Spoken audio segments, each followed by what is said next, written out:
happening in the framework of constitution or it's not. So perhaps the parliamentarians have a great burden of expectations in terms of the quality of discussion that the nation is expecting from them. So Ghanshyam Tiwari, moving away from rhetoric, do we expect some kind of nuanced argument? The parliament represents 140 crore Indians. The parliament gives us the confidence that we are the largest democracy in the world and a thought leader of secularism, diversity, transparency in government. The BJP track record of past 10 years is an absolute blot. There were more Sundays than sittings in the parliament. Parliament was delayed by a ruling party that had brute majority and force. For Gujarat elections was disrupted by their undeclared allies such as AIDMK at their behest. And finally, 145 MPs were thrown out for silly theatrics that BJP wanted to show in parliament. This time, they cannot push over. I give confidence to your viewers that when opposition speaks, we will ensure that the constitution comes into play in protecting every youth who believes that they should have a future in India and they should have a job in India. We will speak for every woman who felt outraged when Braj Bhushan Sharan Singh was shamelessly saved by BJP, or when Baba Ram Rahim went down to seek votes for BJP in Haryana. We will ensure that the doubts that people have, whether their mandate, their vote gives the mandate or the machine gives the mandate in the form of EVM, the essence of protecting our parliamentary democracy will be questioned and BJP will be forced to answer. We will also ensure that the pseudo play out of BJP's ministers, MPs and spokespersons as the solitary spokesperson of one corporate is called out because that corporate has been indicted in the US justice system.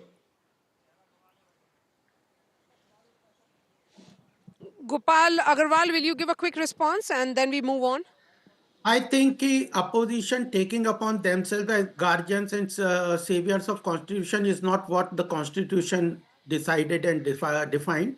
It is the courts which are the guardians of the constitution. They are part of the debate of the parliament and we are ready to discuss everything. And why, when they take anti-national positions, opposition, why they don't want to discuss Sonia Gandhi relation with Soros? Why that organizations and what is their relations with anti-India narratives that globally are being built by and which are being fueled by the opposition parties? Why at international platforms they go and undermine and demean our own country? Why they are acting not in the right spirit of economic growth and development of the country? Why industrialists are at the why industrialists alone are not considered as part of nation building?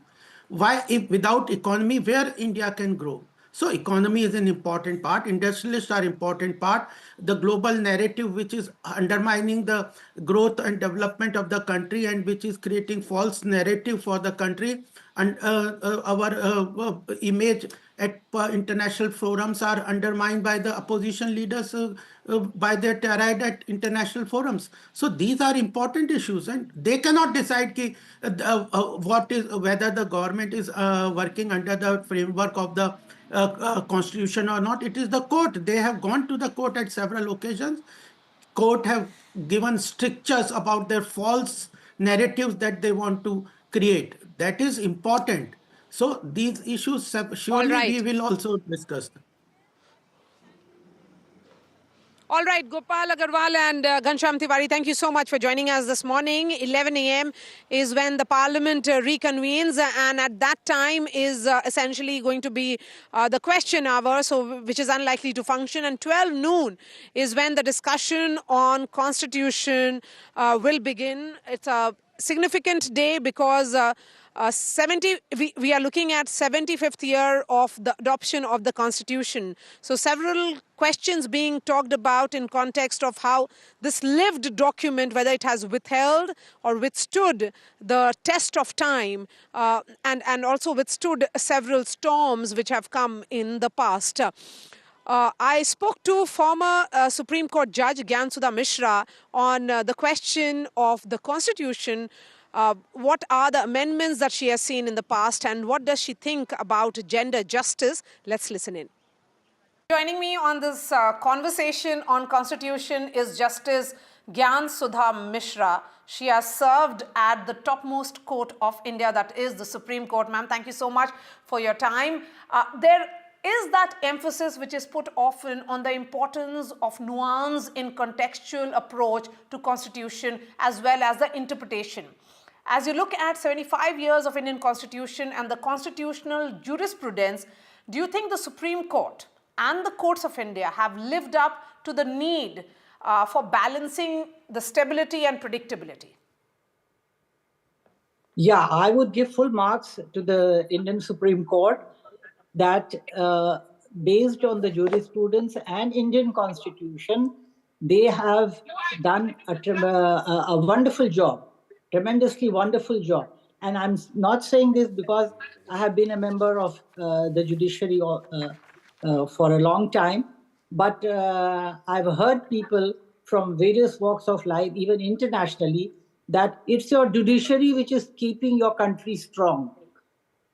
This was and I will also tell you, that was in a International Women Judges Conference in Ottawa, way back in 1998, that your judiciary is the backbone of your democracy. So I am very proud of it, and I would really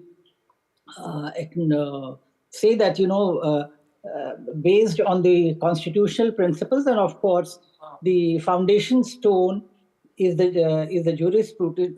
The principles are the jurisprudence, but the foundation stone of the working of the judiciary has been the Constitution ever since they have, ever since 1950, ever since it was enacted. And ma'am, how do you think the Constitution can be interpreted and applied to address what has been persisting gap, gender gap, and challenges which have been there around gender justice in India?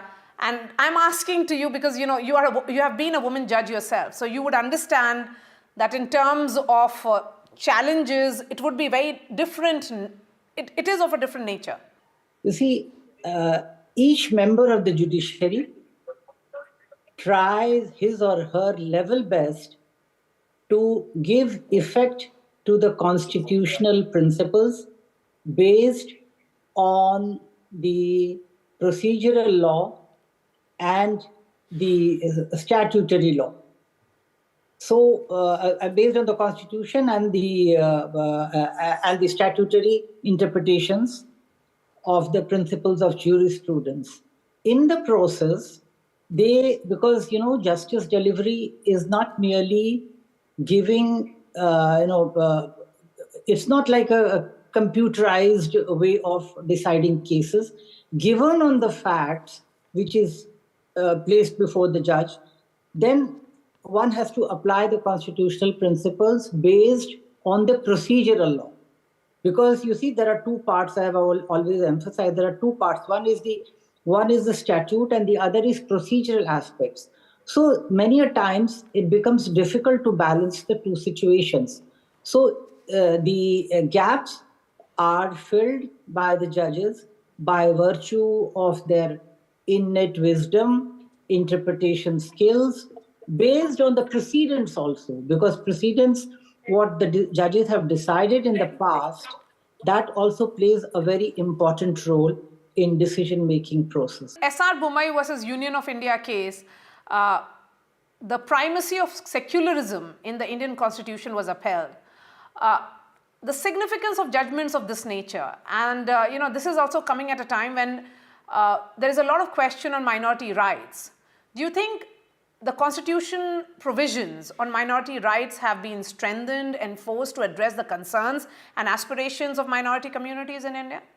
You see, the minority rights are ingrained in the Constitution right from the preamble to the Constitution, because you all know the preamble to the Constitution is there shall be no discrimination on the basis of caste, sex, religion. So that's the starting point. So I would not say that the Constitution doesn't have enough check and balances, but the problem area lies with our conscientious discharge of duty being very objective, and implementation is a hard nut to crack. Correct. You see, justice is not merely for the judges to do it, but every organ of the state, as I have always, said, there's a judge in each one of us. It's not that the judge is only a judge. So one has to judge one's conscience that what we are doing is it really correct? Is it really, subjective in order to give effect to some agenda? If that is there, then obviously there's bound to come aberrations.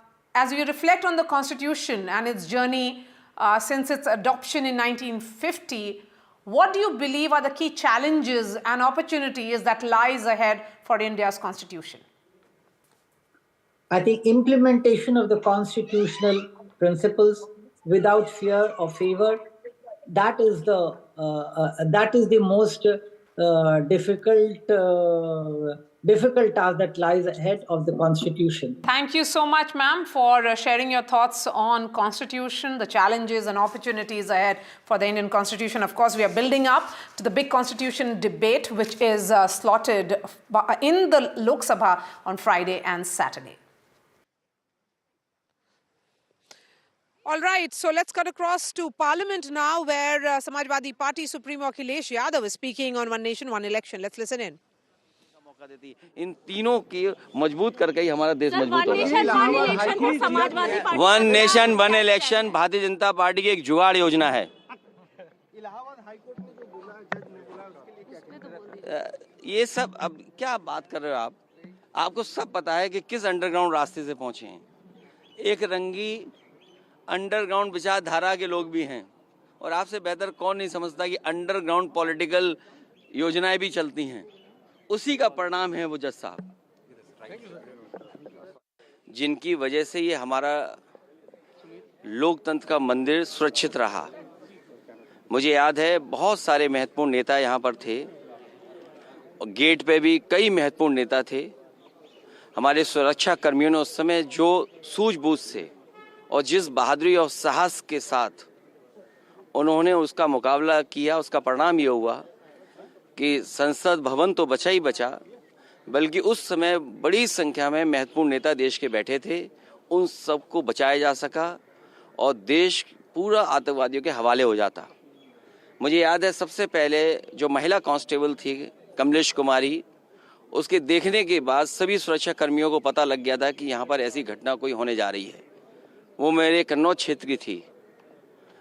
उसको जब सरकार की तरफ से petrol pump दिया गया तब मैं उसके परिवार से मिला। मैं आज उन परिवारों के प्रति भी अपनी तरफ से सहानुभूति और उनके इस बहादुरी के लिए परिवार का भी मैं धन्यवाद देता हूँ। सर, संविधान पर चर्चा होनी है, क्या कहेंगे sir? One nation one election, एक देश एक चुनाव, एक भारतीय जनता पार्टी की जुगाड़ है चुनाव जीतने की।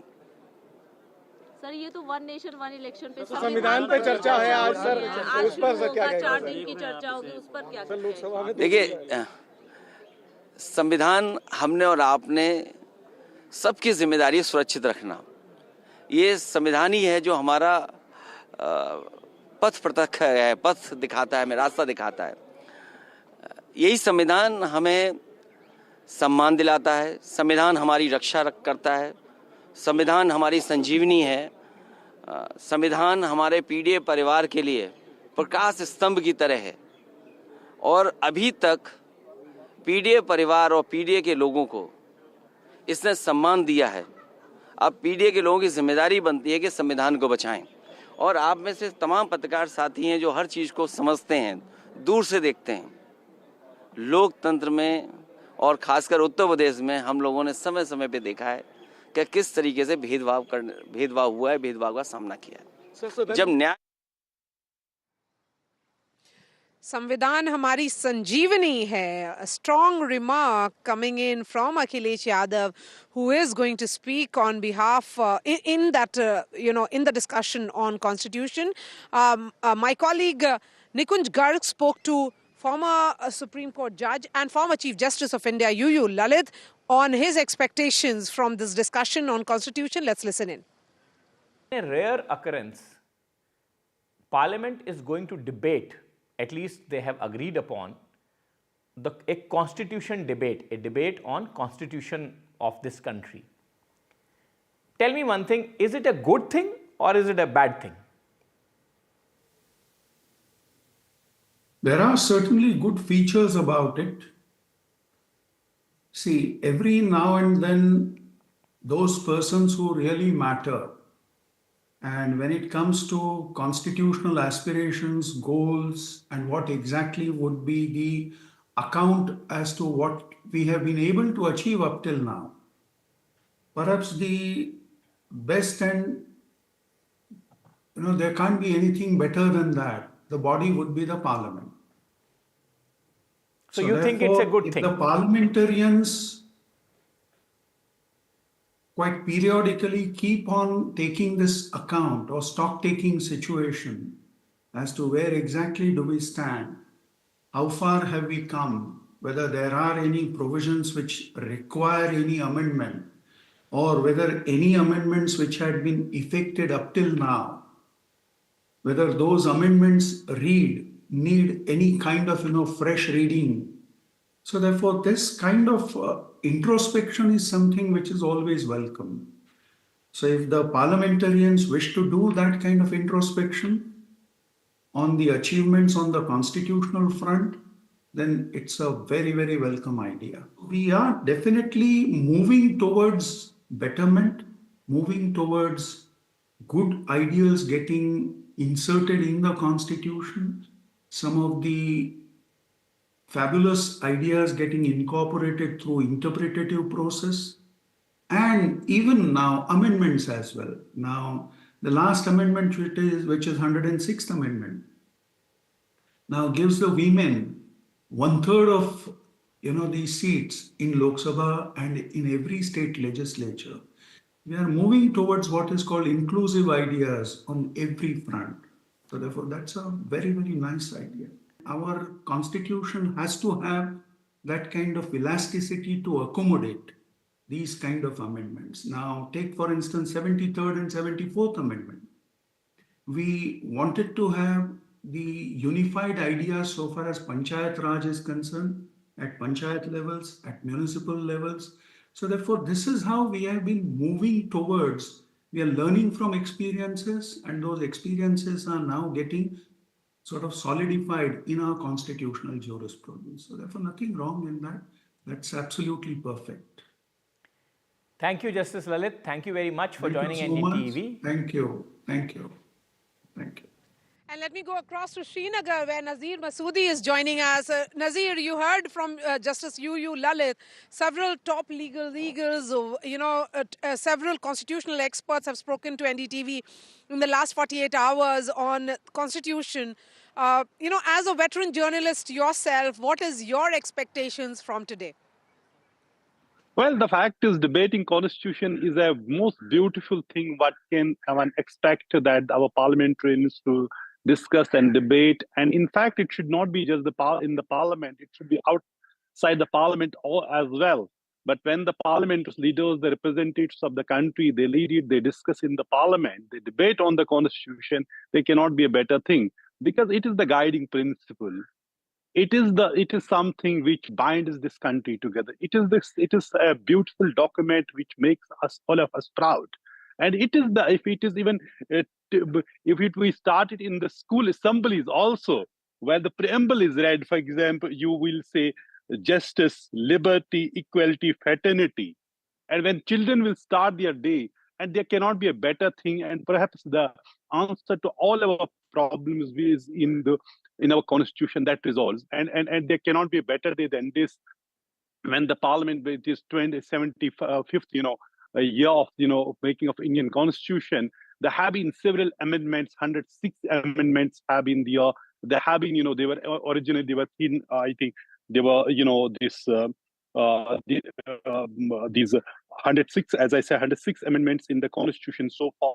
Originally, there were 395 articles, and they have been now increased to 448 due to the amendments. These are all being done to help people to make things better, make lives better. There is the, concept of direct principles in the constitution, what governments should do.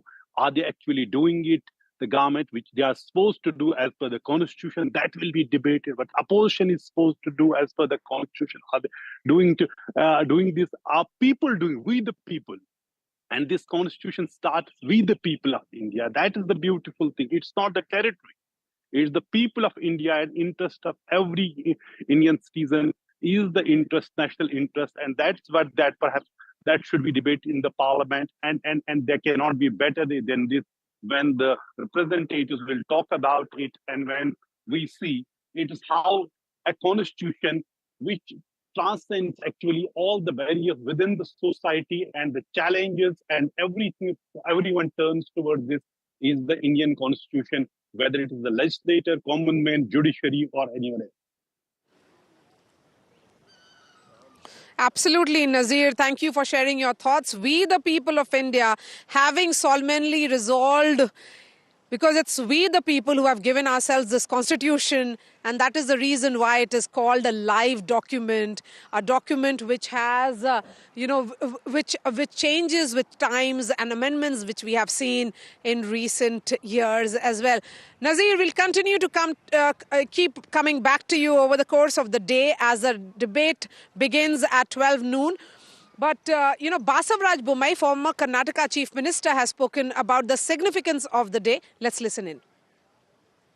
Bommai, what is your expectation, sir, from the Constitution Day debate that's going to begin today? See, it's a celebration of 75 years of adopting Constitution.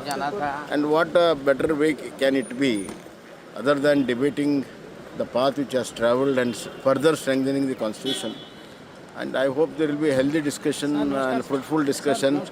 Healthy discussion and fruitful discussion, and further strengthen this Constitution, which is the strength of democracy of this country. You are confident that the House will run, sir?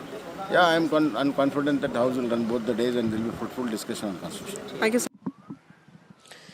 And we also spoke to R. Shankar Narayanan, former Additional Solicitor General of India and a senior advocate. Let's listen in to what he had to say.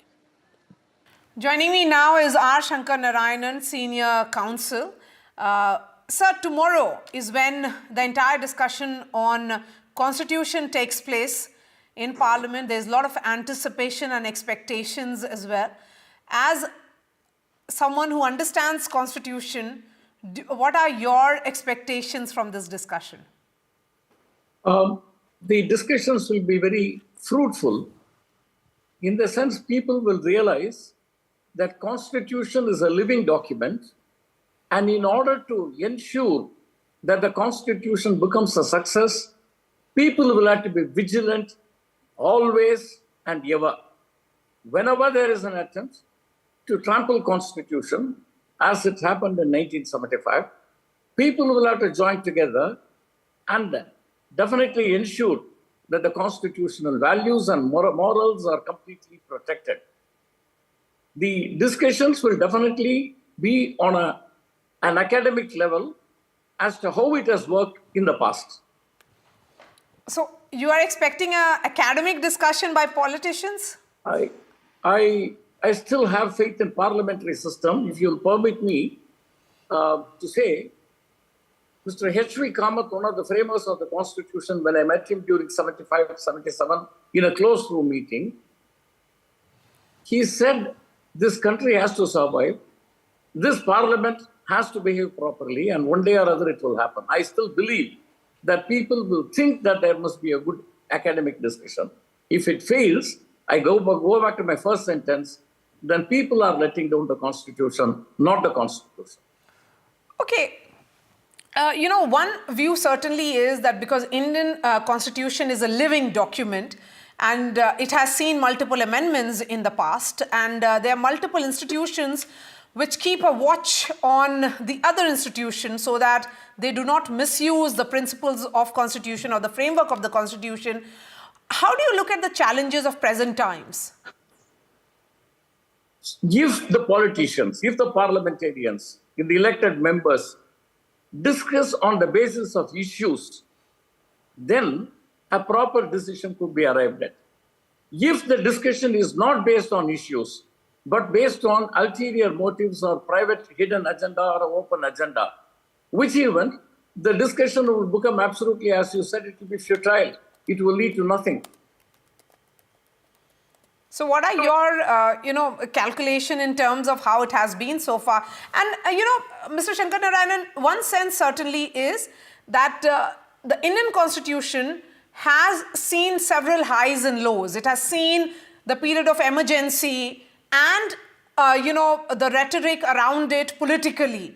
Do you think if it has survived those storms, it will survive even the times that we are living in, where there has been repeated attack, or many would say, on institutions which are seen as not functioning within the framework of the Constitution? In my understanding, it will work. As a person who was very much in the field during 1975-77, we saw people cutting across all affiliations, ideologies, principles. They had only one thing in common. They felt that this Constitution must be protected, the independence of this nation should be protected, and the democracy should survive. In such a situation, if all people could assemble, join together, cutting across all differences, in times of such needs, it can happen, provided we the people believe that eternal vigilance is the price of liberty. So we the people consider politicians or MPs who legislate, on crucial issues impacting you and me as protectors of Constitution? No, I believe that the common man will definitely stand up and say, because ultimately the laws that are passed by the Parliament or by the state legislature has to give some kind of a benefit to a common man who does not get more than a square meal a day. I'm talking about the man at the absolute bottom.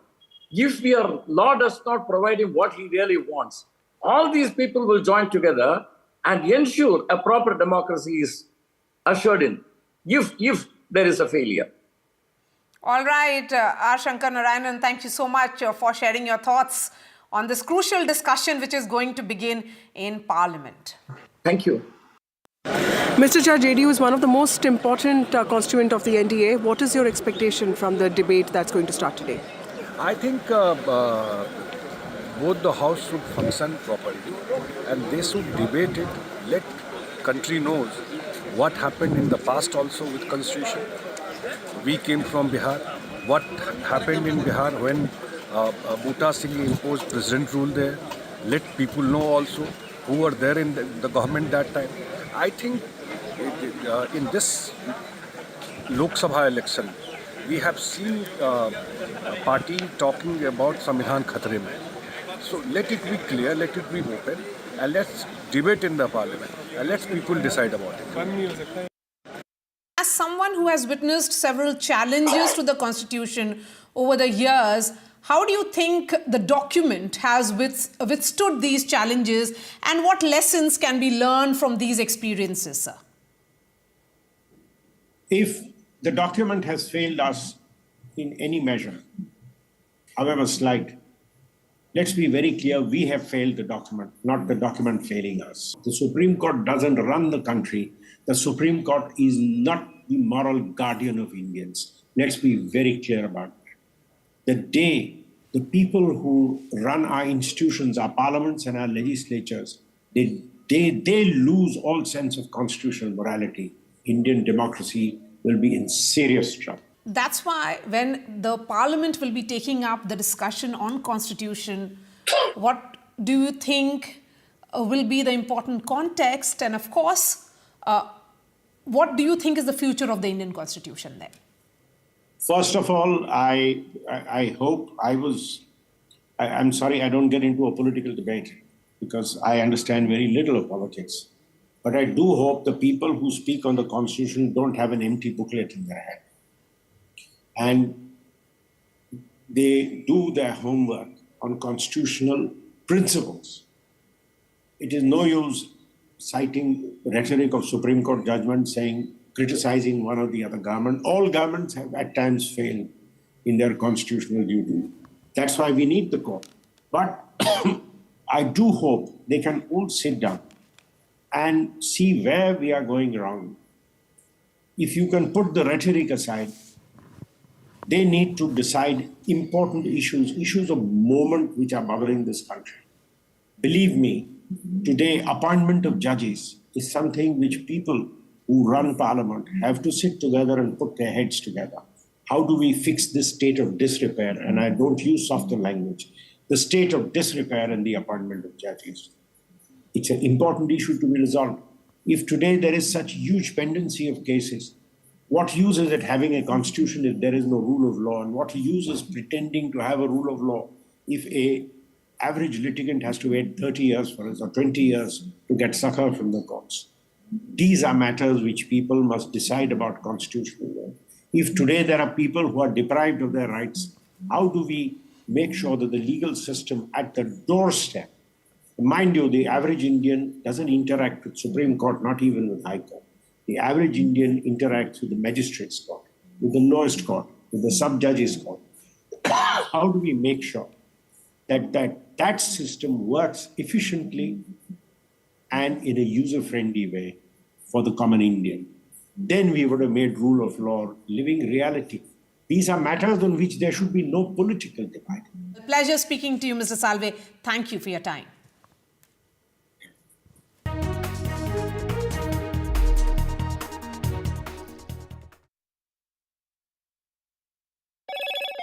Hello, Moto. Motorola Edge 50 Pro, world's first AI-powered pro-grade camera. The Lok Sabha will hold a two-day debate from noon today to mark 75 years of the Constitution. Defence Minister Rajnath Singh will get the ball rolling for the BJP. 12 to 15 MPs from the ruling party and its allies, including the JDS boss and former Karnataka Chief Minister H.D. Kumaraswamy, Shrikant Shinde, Sena's boss Eknath Shinde's son, Priyanka Gandhi will be opening the debate for the opposition.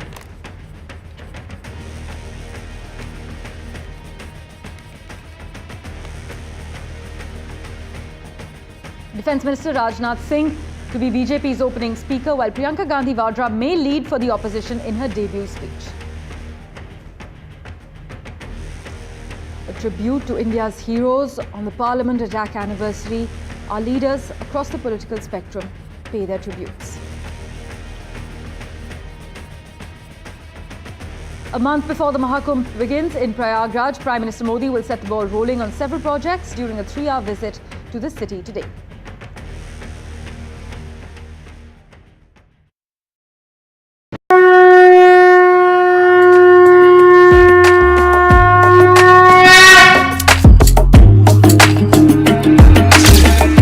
Mahakumbh, a festival of faith, the world's biggest spiritual festival, the divine dip at the spiritual Sangam,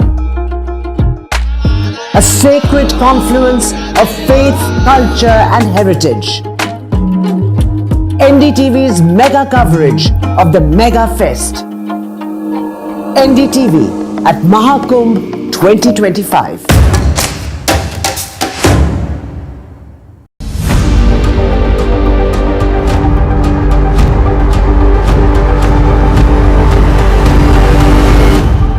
This week on India Ascends. New Delhi's security calculus as the Arakan army takes over the 271-kilometer Myanmar-Bangladesh border.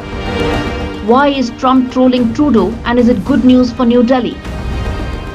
As growth slows down, what are the priorities of the new RBI governor? What do flawed politics in Romania, Georgia and Belarus indicate about Europe's democracy?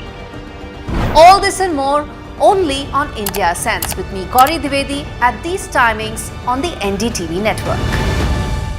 I've been reporting on all issues big and small from Andhra Pradesh, Telangana, rest of South India, bringing you all the action, all that you need to know, all that you want to know. The energy of Maximum City is infectious. I bring in that energy in our news coverage from financial capital Mumbai. Covering from the southernmost part of India over the last 23 years, I bring in-depth and 360-degree coverage from the Dravidian heartland. The land of Mishti is also known for its bitter politics. I have seen much water flow under the Howrah Bridge, covering Bengal in all its vivid colors.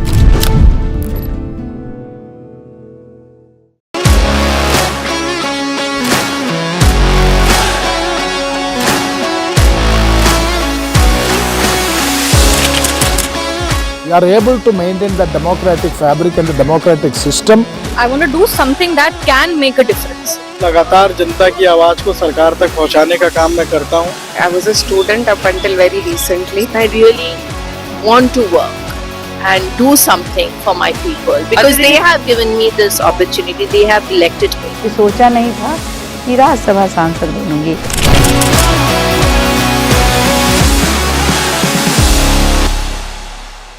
हमारा संविधान भारत की महान परंपरा, अखंड धारा, उस धारा की आधुनिक अभिव्यक्ति है.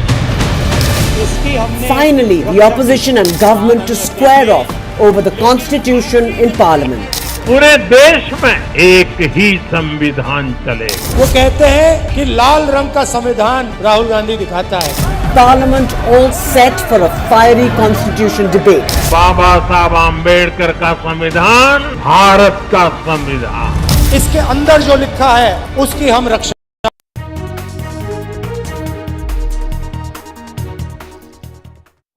Welcome back. Well, it's not every day that you become the world champion, and it's definitely not every day that you become the youngest world champion in history. But Indian Grandmaster D. Gukesh became the youngest world chess champion at 18 years after beating title holder Ding Liren of China in the 14th and last game of a roller coaster showdown that went right down to the wire. Gukesh secured the requisite 7.5 points as against 6.5 of Liren after winning the last classical time control game of the 14-game match that seemed headed for a draw for most part. But I must point out a fact. Before Gukesh, the succession line of world chess champions, which actually started in 1886 and has seen 17 men ascend to the throne, has never seen a teenager before D. Gukesh. Indian chess legend Vishwanathan Anand congratulated Gukesh and said, "For Vishwanathan Anand, it's a very personal moment of pride." In fact, he spoke to NDTV earlier. Listen in. We have former world chess champion Vishwanathan Anand joining us on the show. Mr. Anand, thank you so much for speaking to NDTV. Your first reaction to D. Gukesh's win? Well, it's a little bit of historic and a little bit of a complete surprise. So, historic because obviously he's the youngest ever world champion in history. In surprise because 20 minutes before the end, it didn't look like it was going to be decided today. And we were assuming that it's time to get ready for the tie breaks tomorrow. And then suddenly, dramatically, history creeps up on you and then he becomes the youngest ever world champion. So, a very, very pleasant surprise and obviously very sudden but intense feeling of joy. Right. Mr. Anand, what do you think is Gukesh's biggest strength? Because we were waiting, of course, for this to happen for some time now, and it finally has. But what do you think is the one single characteristic that sets him apart? It's a bit of everything. In a sense, finally, you have to do well in everything. You have to grow as a person, grow as a player, overcome all the challenges, take the setbacks in stride, and do it. And he managed to do that. He was very focused, very dedicated, and he was rewarded for it today. Right, and with such talented chess prodigies like Pragnananda and Gukesh, Mr. Anand, what do you think is next in line for Indian chess? I think the future looks amazing. Hopefully this will now keep chess in the spotlight, and more and more youngsters will take to the game, and already the number of players we have, the talent we have is great, but we could go much higher. Right, Mr. Vishwanathan Anand there. Thank you so much for speaking to us here on NDTV.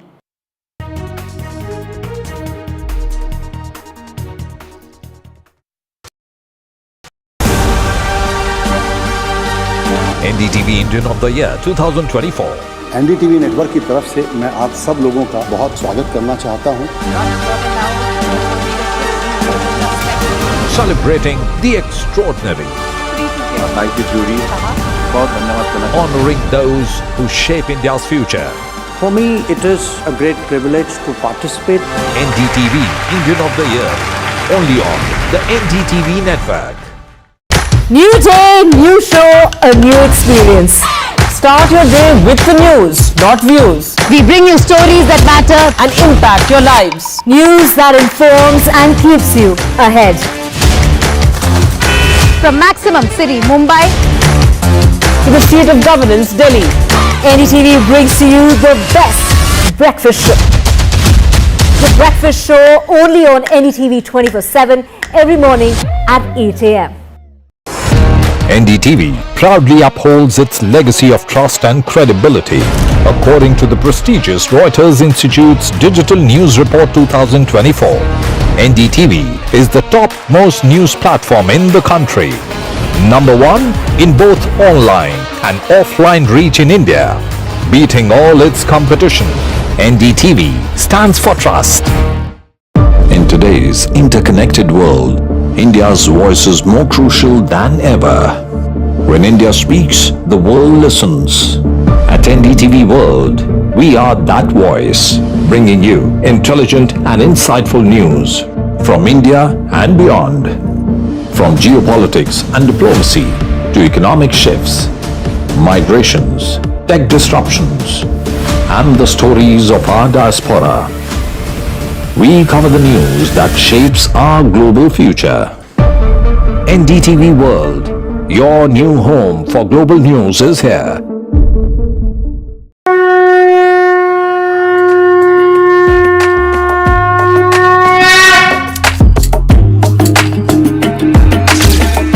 Mahakumbh, the festival of faith. The world's biggest spiritual festival. The divine dip at the spiritual Sangam. A sacred confluence of faith, culture and heritage. NDTV's mega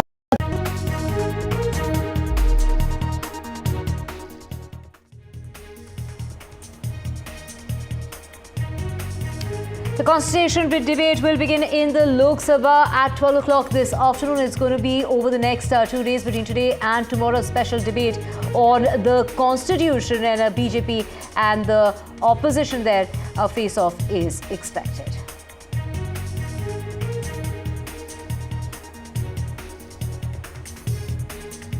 And Rajnath Singh, the Defence Minister, will be the BJP's opening speaker, and Priyanka Gandhi Vadra may lead for the opposition in her debut speech.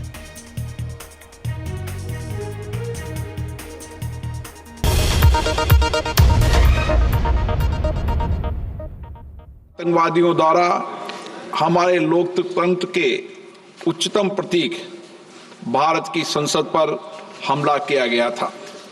संसद परिसर की सुरक्षा में तैनात हमारे सतर्क सुरक्षा बलों ने अदम्य साहस और वीरता का परिचय देते हुए इस हमले को नाकाम कर दिया था।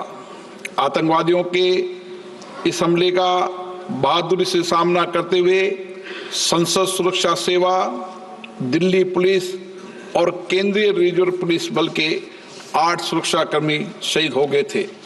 इस हमले में एक CPWD कर्मचारी भी शहीद हुए थे। ये सभा 13 दिसंबर 2001 के आतंकवादी हमलों के दौरान संसद की रक्षा करते हुए वीर गति को प्राप्त सभी महान शहीदों के सर्वोच्च बलिदान के प्रति अपनी विनम्र श्रद्धांजलि अर्पित करता है और उनके परिवारजनों के प्रति अपनी गहरी संवेदना व्यक्त करती है। इस अवसर पर हम आतंकवाद का मुकाबला करने के लिए अपने संकल्प को पुनः दोहराते हैं और अपनी मातृभूमि की एकता, अखंडता, संप्रभुता की रक्षा के अपने संकल्प की पुनः पुष्टि करते हैं। अब ये सभा दिवंगत आत्माओं के सम्मान में कुछ देर मौन रहेगी।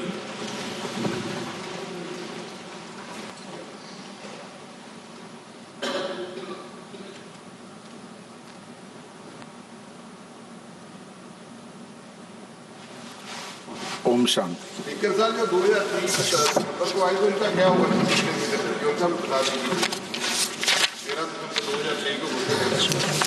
प्रश्नकाल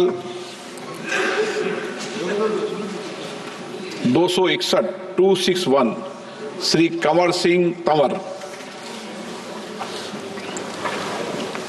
261 माननीय मंत्री जी। सर, उत्तर सभा पटल पे रखा है। माननीय सदस्य,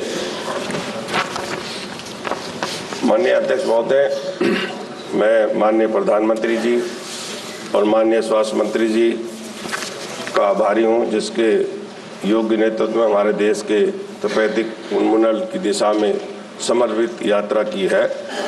महोदय, मैं माननीय स्वास्थ्य मंत्री जी से प्रधानमंत्री टीबी उन्मूलन कार्यक्रम के तहत विभिन्न राज्यों में क्या क्या प्रयास सरकार कर रही है। अध्यक्ष महोदय, प्रधानमंत्री नरेंद्र मोदी जी के नेतृत्व वाली सरकार भारत को टीबी मुक्त बनाने के लिए पूरी तरह संकल्पित है और इस दिशा में हमारी ये कोशिश है कि निरंतर टीबी के इंसिडेंस रेट में और टीबी से होने वाली मृत्यु दर में गिरावट आए। WHO द्वारा जो ग्लोबल टीबी रिपोर्ट निकाली जाती है, उसमें ये स्पष्ट तौर से आंकड़े सामने भी आए हैं कि भारत के अंदर हमारी जो टीबी इंसिडेंस रेट है वो घटकर 17.7% हो गई है, जो ग्लोबल रेट ऑफ डिक्लाइन से कहीं ज़्यादा दुगनी है, जो कि 8.3% है। 295 पर लाख पॉपुलेशन से घटकर 237 पर लाख पॉपुलेशन से घटकर ये 195 पर लाख पॉपुलेशन आ गई है। और इसी प्रकार जो हमारी मोर्टेलिटी रेट है वो भी घटकर 21.4% आ गई है। और निरंतर टीबी के इंसिडेंस और टीबी की मोर्टेलिटी को घटाने के हमारे प्रयास सभी राज्यों में चल रहे हैं। अभिगत Honorable members, with profound exhilaration, I share a magnificent milestone in Indian sporting history, setting a global benchmark. Our 18-year chess virtue, D. Gukesh, has blazed into immortality as the youngest world chess champion ever crowned, vanquishing Ding Liren of China in a spectacular mind teaser in Singapore on December 12, 2024. This stellar conquest reverberates beyond the chessboard. It complements India's meteoric rise in every field on the global horizon. Gukesh's phenomenal triumph not only emblazons our sporting legacy, but also epitomizes resurgent India, where young titans emerge to dominate world stage. It strengthens our resolve to bid for hosting Olympics 2036.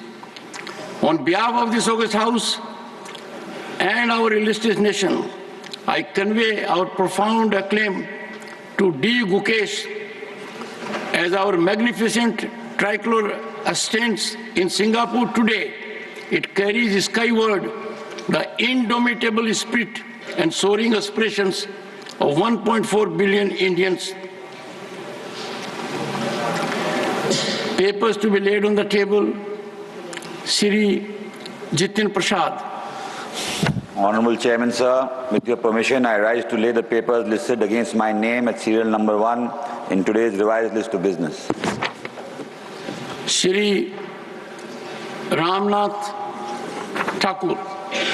सभापति महोदय, मैं आपकी अनुमति से आज की संशोधित कार्यवाही में क्रम संख्या 2 पर अपने नाम के समक्ष दर्ज पत्र सभा पटल पर रखता हूं। Dr. L. Murugan. Respected Chairman, sir, with your kind permission, I rise to lay on the table of the House the papers pertaining to the Department of Information and Broadcasting mentioned against my name at serial number 2+3 of today's revised list of business. Shri V. Somanna. Respected sir, on behalf of my colleague Shri Ravneet Singh, I rise to lay on the table of the House the paper mentioned against his name at serial number 4 in today's revised list of business. Shri Bhupati Raju Srinivas Verma. Sir, respected Chairperson, sir, I lay on the table of the House papers pertaining to Ministry of Heavy Industries and Ministry of Steel listed against my name at serial number 5 in the revised list of business for today, the 13th December 2024. Thank you. So the Lok Sabha and the Rajya Sabha right now is seeing the running, in fact, it has been a smooth running at the moment, certainly. It is the question hour, which is happening in both the Houses of Parliament. Around 12 noon is when the debate is likely to begin on Constitution, a historic and a landmark discussion, which is going to be initiated by Rajnath Singh, one of the veteran parliamentarians and senior most ministers. On the opposition side, it will be Priyanka Gandhi Vadra leading the Congress's charge. Other senior leaders in opposition ranks will also be speaking, including Akhilesh Yadav, Mr. Kalyan Banerjee of the Trinamool Congress, and also T.R. Balu of the DMK. Let's bring in Nazir again. Nazir, 12 noon, all eyes will be on the Lok Sabha. When the discussion begins, who is really the savior or custodian of the people of India and this living document that we call our own constitution? Exactly. And the 75 years of the adoption of Indian constitution, Parliament is debating about our constitution in the Parliament today. So clearly this, we know Rahul Gandhi talking about Samvidhan constitution khatre mein hai. And BJP has been always saying it is a false notion. But there have been, allegations, counter allegations. For example, you see 42nd amendment of the constitution during emergency by Indira Gandhi. And that actually altered the whole constitution. And then when Janata Party came, it brought this 44th amendment in the constitution to correct those wrongs. This, whether it was the Supreme Court's authority to adjudicate things, whether it was federal structure of the country, because rights of the states were taken away during that 42nd amendment, and then that was restored by 44th amendment.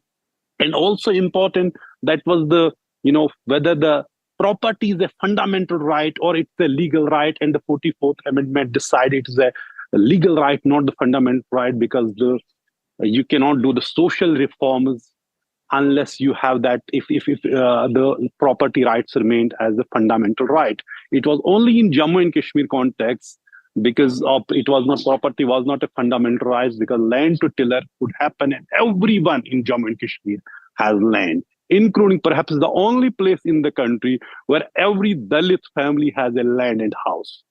So, but that was done after 44th amendment in 1978 by the Janata Party. But this day is very, very special, because unless the people of this country are told what this constitution is, what binds us together, what guides us, and what actually guides the governments also, for example, in the direct principles of the constitution, what governments should do, what they cannot do.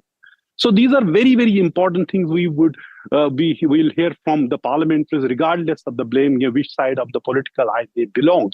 But this is an important day, as we were speaking earlier. Even the preamble of the constitution, it should be part even our morning assemblies in the students, unless children of this country know what our constitution tells us, how it makes us as responsible citizens.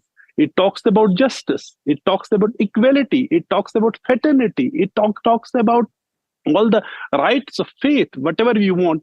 So unless this is answer to every problem this country is facing, and there cannot be better day than today when the parliamentary leaders, our representatives, will be talking about this in the parliament. And there have been 106 amendments in the constitution. That's another important thing. Should the majority party in the parliament have this right? For example, since 1789, when American Constitution was adopted, there have been only 33 amendments in the American constitutions. While in India, in 75 years, there have been 106 amendments, including those I was talking about, 42nd Amendment and 44th Amendment. In 76, one was during the emergency rule by Indira Gandhi, which was seen as the assault on the constitution, then the 44th Amendment by the Janata Party in 78. So those are the important issues which would be debated. We don't know whether there will be a debate on the 370, because that was also part of the Indian constitution that was abrogated in 2019. All right, Nazir, thank you so much for joining us. Let's listen in to all the reactions which have come in this morning. Party MPs, before they entered the parliament, what did they have to say about their own expectations as the entire country looks towards the Parliament of India, the Lok Sabha today, for this discussion on Constitution? ये condition तो हमने डाला था कि constitution का discussion, उसके ऊपर discussion होना चाहिए, क्योंकि तो अनकॉन्स्टिट्यूशनल चीज़ें बहुत चल रही है। बहुत से ऑटोनोमस बॉडीज़ को भी ये लोग मिसयूज कर रहे हैं और देश में गवर्नेंस ठीक नहीं है। तो इसलिए हम चाहते थे कि डिबेट कॉन्स्टिट्यूशन पे हो और ताकि सभी लोगों को मालूम हो जाए कि सरकार की गवर्नेंस किस ढंग से चल रही है और लोगों को संविधान के तहत उनके हकूक मिल रहे या नहीं, ये सारी चीज़ें आई हैं। ये संविधान ही है जो हमारा पथ प्रतख है, पथ दिखाता है, हमें रास्ता दिखाता है। यही संविधान हमें सम्मान दिलाता है, संविधान हमारी रक्षा करता है, संविधान हमारी संजीवनी है, संविधान हमारे पीड़ित परिवार के लिए प्रकाश स्तंभ की तरह है। और अभी तक पीड़ित परिवार और पीड़ित के लोगों को इसने सम्मान दिया है। अब पीड़ित के लोगों की जिम्मेदारी बनती है कि संविधान को बचाएं। और आप में से तमाम पत्रकार साथी हैं जो हर चीज़ को समझते हैं, दूर से देखते हैं। लोकतंत्र में और खासकर उत्तर प्रदेश में हम लोगों ने समय समय पे देखा है कि किस तरीके से भेदभाव हुआ है, भेदभाव का सामना किया है। जब न्याय मिलना चाहिए तो न्याय नहीं मिल रहा है। See, it's a celebration of 75 years of adopting Constitution, and what better way can it be other than debating the path which has travelled and further strengthening the Constitution. And I hope there will be a healthy discussion and fruitful discussion, healthy discussion and fruitful discussion, and further strengthen this Constitution. I think both the House should function properly and they should debate it, let country knows what happened in the past also with Constitution. We came from Bihar. What happened in Bihar when Bhutta Singh imposed president rule there? Let people know also who were there in the government that time. I think in this Lok Sabha election, we have seen party talking about Samvidhan Khatre mein. So let it be clear, let it be open, and let's debate in the parliament, and let people decide about it. Well, joining with me is E.T. Mohammad Bashir. Sir, what are your expectations from the Constitution debate that is starting from today? This, of course, is good because when the Constitution itself is in a breakdown stage in India now, it is a significant and vital subject to be discussed. I hope that we will have